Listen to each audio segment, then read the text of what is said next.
Regarding the inequity that I talked about with the U.S. Department of Veterans Affairs, that is wealth that is passed down, and it's documentable wealth. The same way that the wealth created, or the wealth stolen as a product of slavery, was also documentable wealth. We have numbers that demonstrate precisely how much wealth was stolen, and that's money that in some way could be given back. Now, if we're saying that it's absolutely impossible to give that money back because it's too hard to trace, we'd have to give money to the African tribes, we'd have to give money to people who no longer exist.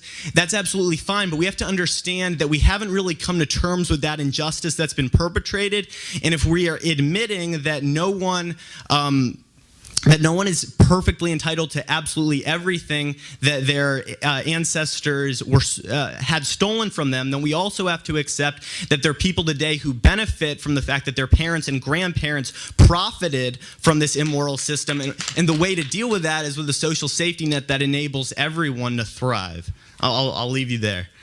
Now, the first thing I'm trying to say is, this is a hugely controversial principle because it actually involves wrecking the freedom of a free society. You basically have to put it frankly, if we were to carry that out, go into people's homes and take their stuff. Take their furniture, take their cars.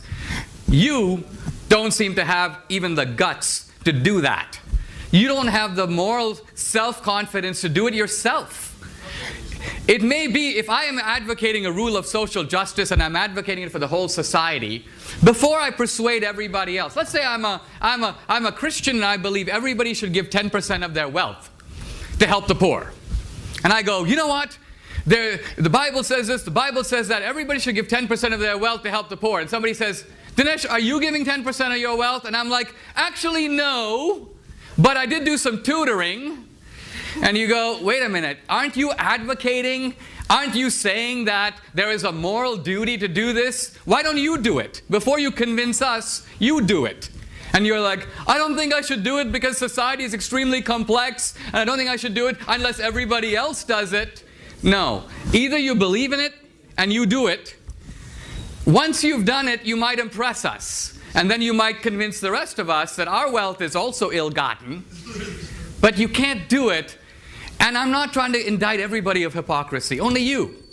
Because you're the one who said, I'm the beneficiary of illicit privilege. So you're a really good starting point, because I'm asking, if you're in possession of stolen goods, why aren't you willing to return them? So that's why fundamentally I see your charity. You know, during the Civil War, there was a guy who goes, I'm very happy to give, I've given 3 cousins to the war and I'm ready to sacrifice my wife's brother. That's basically your ethics. You're willing to have social justice if other people pay, but you're not willing to pay. So that's the problem.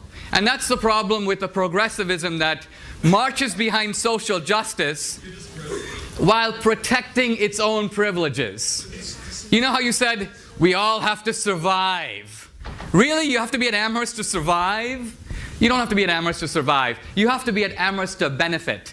You have to be at Amherst because you're getting opportunities at this college that many other people are not getting. So if you say you believe in equal opportunity, you're a hypocrite, because you are taking advantage of opportunities unavailable to others. But for you, this hypocrisy is fully justified because you are militating on behalf of the poor.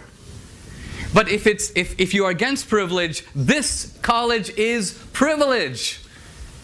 So there's a glaring hypocrisy, and you will never turn your moral mirror on yourself to say, what am I doing about it?